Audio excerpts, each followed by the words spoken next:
Sunday morning அன்றைக்கி breakfast வந்து ரொம்ப சிம்பிளாக முடிஞ்சிருச்சு. ஆனால் ஆஃப்டர்நூனுக்கு வந்து மட்டனும் வாங்கிட்டு வந்திருந்தாங்க, சிக்கனும் வாங்கிட்டு வந்திருந்தாங்க.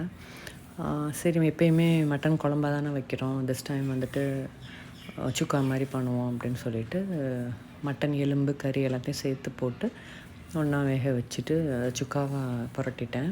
அதுக்கப்புறம் குழம்புக்கு வந்து சாம்பார் முள்ளங்கி இருந்துச்சு, சரி முள்ளங்கி மாங்காய் தக்காளி போட்டு சாம்பார் வச்சுட்டு ரைஸும் அவங்கள்ட்ட வடித்து விட்டுட்டு சிக்கன் வந்து போன்லெஸ்க்காக மேரினேட் பண்ணி வச்சுட்டேன். அது ஒரு 2 to 3 ஹார்ஸ் நல்லா ஊறிடுச்சு.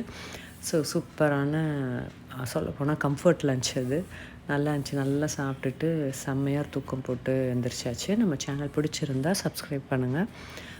எந்திரிச்சா மேட்ச் அன்னைக்கு ஆர்சிபியும் பஞ்சாப் கிங்ஸ்க்கும். ஸோ இந்த டெசர்ட் சாப்பிட்டுட்டு அதையும் பார்த்து என்ஜாய் பண்ணியாச்சு. சண்டே முடிஞ்சு போச்சு.